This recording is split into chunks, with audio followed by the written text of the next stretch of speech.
Hello friends, ఎలా ఉన్నారు? ఈరోజు మనం 'అండర్ ద డోమ్' అనే వెబ్ సిరీస్ గురించి డిస్కస్ చేద్దాం. ఈ సిరీస్ ఓపెనింగ్ సీన్‌లో మనకి బార్బీ అనే వ్యక్తిని చూపిస్తారు. అతను ఒక ఫారెస్ట్‌లో ఒక మనిషి డెడ్ బాడీని పాతేస్తూ ఉంటాడు. అలానే బార్బీకి కూడా బాగా ఇంజ్యూరీస్ అయ్యి ఉంటాయి. అంటే బార్బీ అండ్ ఆ చనిపోయిన వ్యక్తి ఇద్దరు ఫైట్ చేసుకున్నారు అనే విషయం మనకి అర్థమవుతుంది. అయినా బార్బీ అతన్ని ఎందుకు చంపాల్సి వచ్చింది అనే విషయం మాత్రం మనకి ఇంకా తెలీదు. బార్బీ ఆ శవాన్ని పాతిపెట్టింది చెస్టర్స్ మిల్ అనే టౌన్‌లో. యాక్చువల్‌గా బార్బీ ఆ టౌన్‌కి చెందినవాడు కాదు. బార్బీ బాడీని పాతిపెట్టేసిన తర్వాత తిరిగి వెళ్ళిపోతూ ఉంటాడు. అదే టైంలో బార్బీకి ఆ టౌన్ పోలీస్ కార్ కనిపిస్తుంది. దాంతో బార్బీ కొంచెం నర్వస్గా ఫీల్ అవుతాడు. అలానే అతను రోడ్డును చూడకుండా పోలీస్ కార్ని చూస్తూ డ్రైవింగ్ చేస్తాడు. నెక్స్ట్ ఆ పోలీస్ కారు బార్బీ దగ్గర నుండి వెళ్ళగానే బార్బీ రోడ్డుని చూస్తాడు. అప్పుడే సడన్గా కొన్ని ఆవులు బార్బీ కారు ముందుకు వచ్చి నిలబడతాయి. బార్బీ ఆ ఆవుల్ని తప్పించడానికి కార్ని పక్కకి తిప్పుతాడు. నెక్స్ట్ బార్బీ తన కారుతో ఆవులు ఉండే ప్లేస్ని క్రాష్ చేసి పడేస్తాడు. బార్బీ కార్కి కొంచెం డ్యామేజ్ అవుతుంది. బట్ బార్బీ మాత్రం సేఫ్గానే ఉంటాడు. ఇది జరిగిన కొన్ని నిమిషాలకు చెస్టర్స్ మిల్లో ఒక ఎర్త్క్వేక్ అనేది వస్తుంది. ఆ ఎర్త్క్వేక్ చాలా భయంకరంగా ఉండడంతో చెస్టర్స్ మిల్లో ఉన్న వాళ్ళంతా భయంతో గజగజ వణికిపోతారు. దీని తర్వాత ఆకాశం నుండి ఏదో తెలియని ఆబ్జెక్టు భూమిపైకి వస్తుంది. దాన్ని బార్బీ కూడా చూస్తాడు. ఆ ఆబ్జెక్టు భూమిపై పడిన కొద్దిసేపటికి టౌన్ మొత్తం సైలెంట్గా ఉంటుంది. అప్పుడే ఒక ఆవు రెండు ముక్కలైపోతుంది. యాక్చువల్గా ఆకాశం నుండి వచ్చిన ఆబ్జెక్టు డైరెక్ట్గా ఆ ఆవుపై పడడంతో అది రెండు ముక్కలైపోతుంది. అది చూసి బార్బీకి బాగా భయం వేస్తుంది. కానీ ఆ ఆబ్జెక్ట్ ఏంటో చూద్దామని బార్బీ చనిపోయిన ఆవు దగ్గరికి వెళ్తాడు.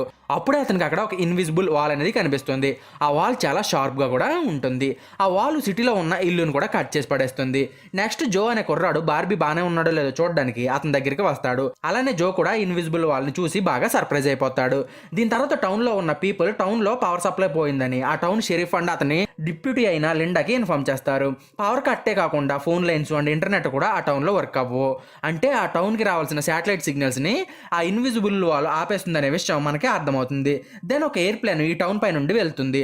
అప్పుడే సడన్గా ఆ ప్లేను ఇన్విజిబుల్ వాల్కి గుద్దుకుని క్రాష్ అయిపోతుంది. యాక్చువల్గా అది వాల్ కాదు, ఒక డోమ్. అది సర్క్యులర్ షేప్లో ఉంటుంది. ఆ డోమ్లో చెస్టర్స్ మిల్ టౌన్ మాత్రమే ఇరుక్కుపోతుంది. ప్లేన్ క్రాష్ని చూసి టౌన్లో ఉన్న వాళ్ళందరూ బాగా ప్యానిక్ అయిపోతారు. ఇంకో పక్క రేడియో స్టేషన్లో ఫిల్ అనే డీజే అండ్ అతని అసిస్టెంట్ అయిన డోడేలో డోమ్కి బయట ఉన్న వాళ్ళతో కనెక్ట్ అయ్యి ఉంటారు.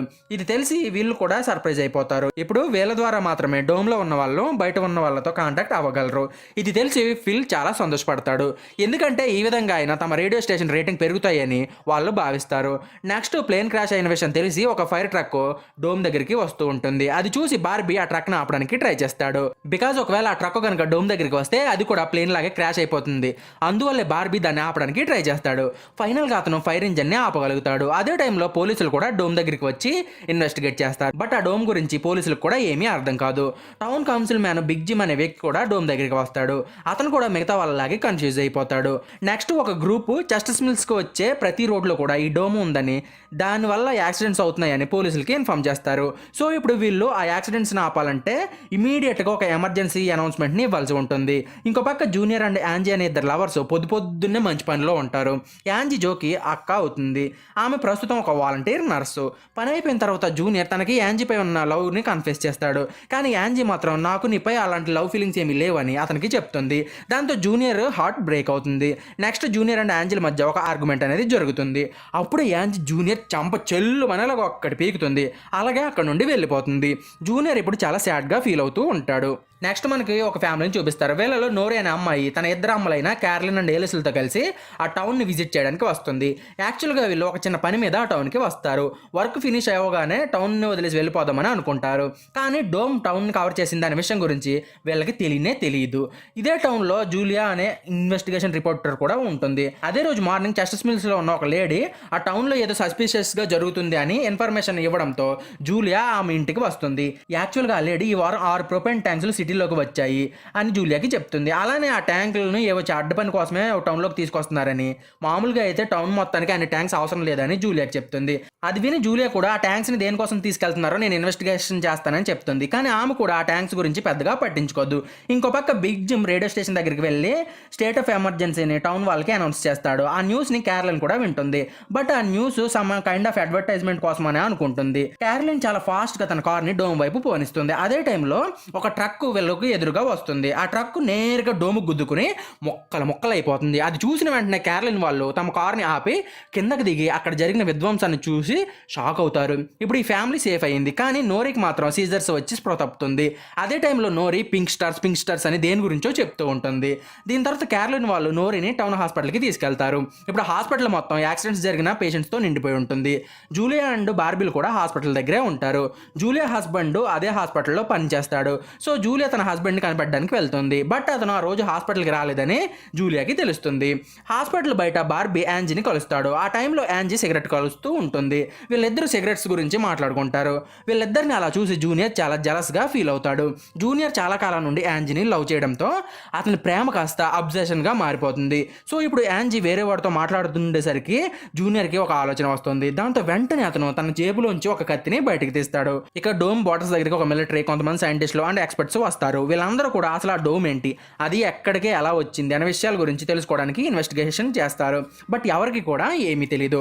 కొన్ని గంటల తర్వాత బిగ్ జిమ్ షెరీఫ్ని కలిసి ప్రోపెన్ గురించి అడుగుతాడు. యాక్చువల్గా వీళ్ళిద్దరే ప్రోపెన్ ట్యాంక్స్ ని టౌన్లో దాయాలని అనుకుంటారు. అలాగే వీళ్ళకి ఆ డోమ్ గురించి కూడా ఏదో తెలుసు.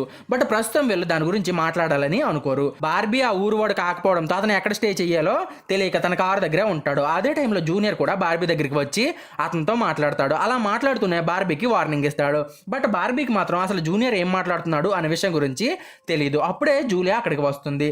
దాంతో జూనియర్ అక్కడ నుండి వెళ్ళిపోతాడు. ఇంకో పక్క డోమ్ బార్డర్ దగ్గర కొంతమంది టీనేజర్స్ డోమ్ గురించి పెద్దగా పట్టించుకోకుండా పార్టీ చేసుకుంటూ ఉంటారు. అక్కడికి జో కూడా వస్తాడు. అలాగే అతను తన ఏజ్లోనే ఉన్న ఇంకో అబ్బాయిని కలుసుకుంటాడు. వీళ్ళిద్దరూ ప్రస్తుతం టౌన్లో ఉన్న సిచ్యువేషన్ గురించి మాట్లాడుకుంటారు. అప్పుడే సడన్గా జోకి సీజర్స్ వస్తాయి. వెంటనే అతను కింద పడిపోయి పింక్ స్టార్స్ గురించి ఏదో చెప్తూ ఉంటాడు. యాంజీ ఏమో తన ఇంటికి తిరిగి వస్తుంది. అప్పుడే జూనియర్ కూడా యాంజీ దగ్గరికి వచ్చి ఆమెను కిడ్నాప్ చేస్తాడు. అలాగే ఆమెను తన డాడ్ ఓల్డ్ షెల్టర్ హౌస్కి తీసుకెళ్తాడు. అక్కడ యాంజీని కట్టేసి నాకు ఈ టౌన్లో ఏం జరుగుతుందో అంతా తెలుసనే అంటాడు. అదే టైంలో బిగ్ జిమ్ ఆ ప్లేస్కి వస్తాడు. ఇక్కడే మనకి బిగ్ జిమ్ అండ్ జూనియర్ తండ్రి కొడుకులు అనే విషయం తెలుస్తుంది. యాక్చువల్గా జిమ్ తమకి ఏదైనా ప్రమాదం ఎదురవ్వచ్చేమోనని ముందుగానే ఆలోచించి ఈ షెల్టర్ని ప్రిపేర్ చేస్తాడు. నెక్స్ట్ జూలియా బార్బీని తన ఇంటికి తీసుకెళ్లి ఆ రోజు నైట్కి అతన్ని అక్కడే స్టే చేయమని చెప్తుంది. బార్బీ జూలియా వాళ్ళ ఇంటికి వెళ్ళగానే అతను జూలియా అండ్ ఆమె హస్బెండ్ ఫోటోని చూస్తాడు. అలాగే ఆ ఫోటోని చూసిన వెంటనే అతను షాక్ అయిపోతాడు. బికాజ్ జూలియా హస్బెండ్ని బార్బీ చంపి పాతిపెట్టింది. ఆ రోజు నైట్ లెండా అండ్ షెరీఫ్ ఆ టౌన్లో పెట్రోలింగ్ చేస్తూ ఉంటారు. అప్పుడే షెరీఫ్ డోమ్ దగ్గరికి వెళ్తాడు. వెంటనే అతని గుండె దగ్గర ఉన్న పీస్ మేకర్ పేలిపోయి షెరీఫ్ చనిపోతాడు. ఇక్కడ మనకి ఒక చిన్న ఫ్లాష్ బ్యాక్ని చూపిస్తారు. ఆ రోజు మార్నింగ్ బార్బీ జూలియా హస్బెండ్ని కలవడానికి ఆ టౌన్కి వస్తుంటాడు. అతను ఏదో పేమెంట్ గురించి మాట్లాడడానికి జూలియా హస్బెండ్ దగ్గరికి వస్తాడు. బట్ ఆమె హస్బెండ్ మాత్రం పేమెంట్ ఇచ్చేది లేదని బార్బీని బెదిరిస్తాడు. దాంతో ఇద్దరి మధ్య గొడవ అనేది జరుగుతుంది. అప్పుడే యాక్సిడెంటల్గా బార్బీ జూలియా హస్బెండ్ని షూట్ చేసేస్తాడు. దాంతో అతను అక్కడికక్కడే చనిపోతాడు. అది యాక్సిడెంటల్గా జరిగినా కూడా అందరూ బార్బీని కిల్లర్ అంటారు కాబట్టి బార్బీ జూలియా భర్త బాడీని డిస్పోజ్ చేద్దామని డిసైడ్ అవుతాడు. ఆ నెక్స్ట్ డే మార్నింగ్ బార్బీ నిద్ర లేచి తన నెక్లెస్ మిస్ అయిందని తెలుసుకుంటాడు. దాంతో అతను ఆ నెక్లెస్ గురించి జూలియాని అడుగుతాడు. అప్పుడు జూలియా ఒకవేళ నాకు ఆ నెక్లెస్ దొరికితే నేను దాన్ని సేఫ్గా నీకు అప్పగిస్తానులే అని బార్బీకి చెప్తుంది. వీళ్ళు ఇలా మాట్లాడుకుంటూ ఉన్నప్పుడు బార్బీకి తన నెక్లెస్ ఎక్కడ మిస్ అయింది అనే విషయం గుర్తొస్తుంది. బార్బీ జూలియా హస్బెండ్ చంపిన ప్లేస్లోనే ఆ నెక్లెస్ పడిపోతుంది. డోమ్ బోర్డర్ దగ్గర ఇద్దరు పోలీస్ ఆఫీసర్స్ షెరీఫ్ పరిస్థితిని చూసి అతన్ని సేవ్ చేయడానికి అతని దగ్గరికి పరిగెత్తుకుంటూ వస్తారు. బట్ వాళ్ళు వచ్చేసరికి షెరీఫ్ చనిపోయి ఉంటాడు. దాంతో లిండా షెరీఫ్ చేతులను పట్టుకుని గట్టిగా ఏడ్ చేస్తుంది. జో తన ఫ్రెండ్ బెన్తో కలిసి ఉన్నప్పుడు అసలు నీకేమైంది, ఎందుకు పింక్ స్టార్స్ గురించి ఏదో చెప్పావు, దాని అర్థం ఏంటని జోని అడుగుతాడు. బట్ జోకి మాత్రం అవేమీ గుర్తుండవు.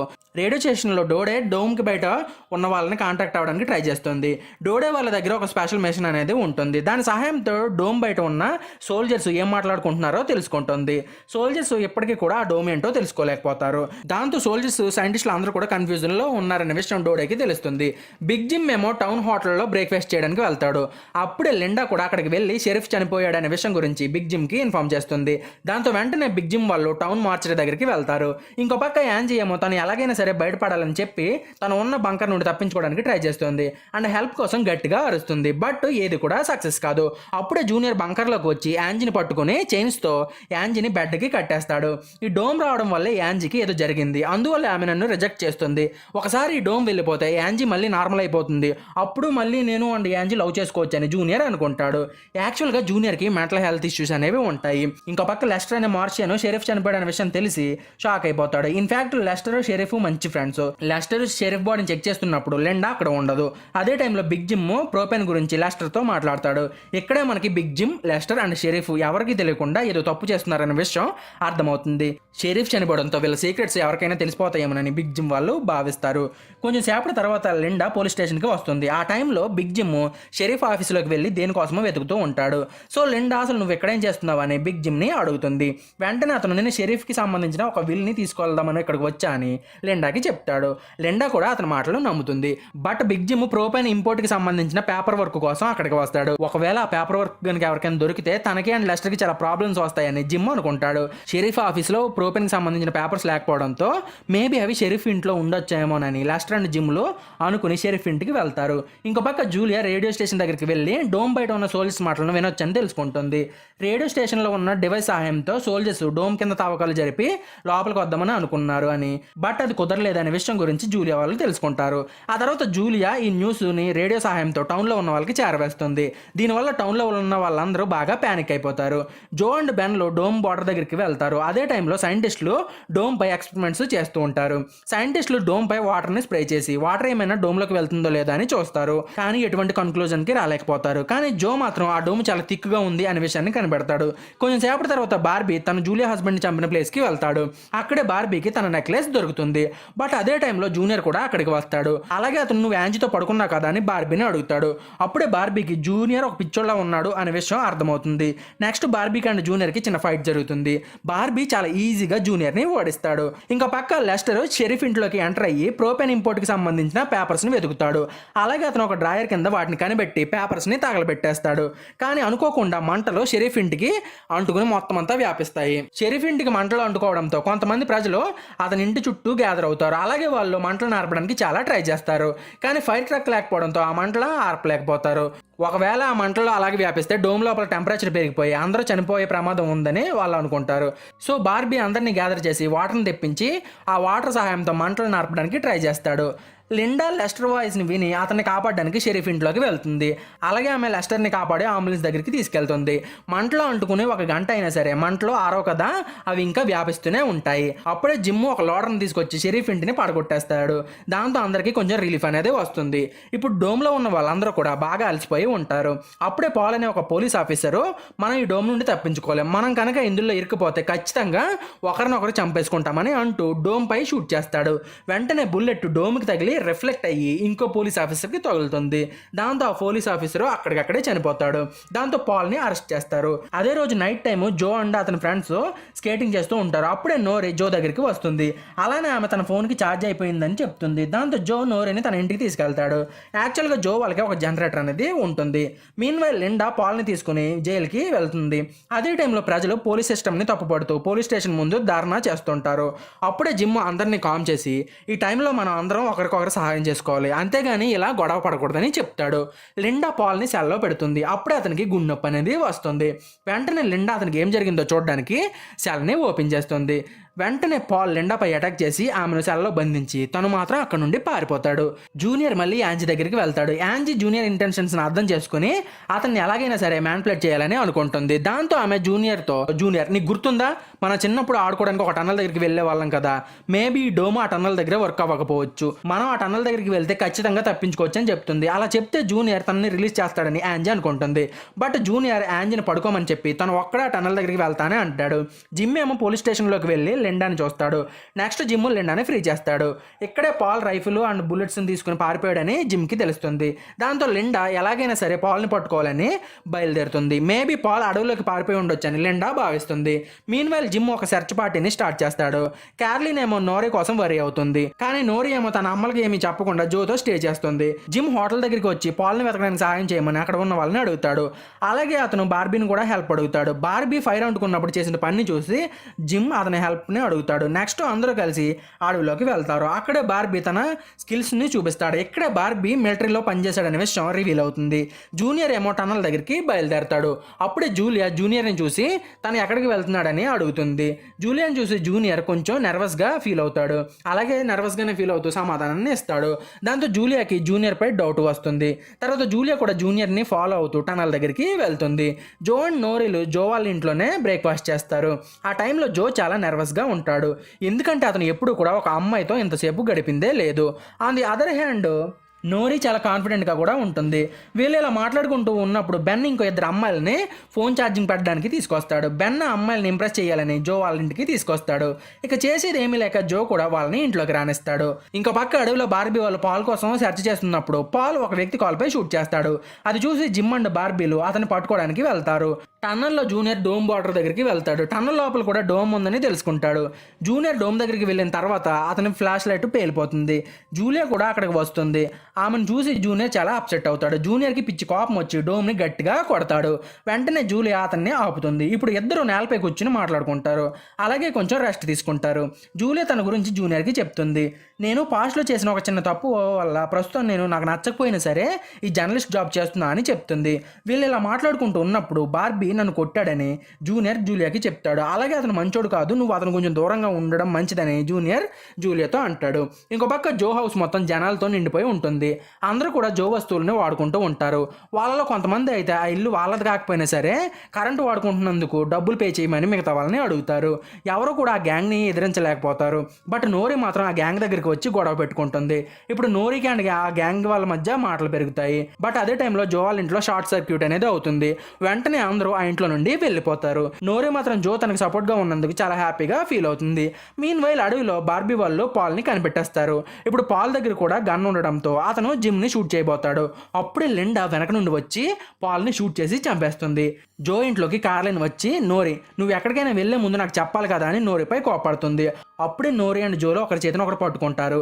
వెంటనే ఇద్దరికి సీజర్స్ అనేవి వస్తాయి. అలానే వాళ్ళిద్దరు ఒకేసారి ఆకాశం నుండి పింక్ స్టార్స్ ఒక లైన్లో కింద పడుతున్నాయి అని అంటారు. అసలు ఆ పింక్ స్టార్స్ ఏంటి, ఈ డోమ్ ఇక్కడికి ఎలా వచ్చింది, ఎవరైనా ఈ డోమ్ నుండి బయటపడగలిగారా లేదా అనే విషయాలు మనం నెక్స్ట్ ఎపిసోడ్లో తెలుసుకుందాం. మీకు ఈ వీడియో నచ్చిందనే అనుకుంటున్నాను. నచ్చితే ఒక లైక్ కొట్టండి. అలాగే నెక్స్ట్ పార్ట్ ఎక్స్ప్లెనేషన్ వీడియో కోసం ఒక కామెంట్ని చేయండి. కామెంట్ చేస్తేనే కదా మీకు నెక్స్ట్ వీడియో కావాలా వద్దా అనేది తెలిసేది. ప్లీజ్ కామెంట్ మాత్రం మర్చిపోకండి. సో ఈ రోజుకి ఇంత ఫ్రెండ్స్. మీకు కనుక ఎక్స్ప్లెనేషన్ నచ్చితే ఛానల్ సబ్స్క్రైబ్ చేసి గంట సింబల్ని ఆన్లో పెట్టుకోండి.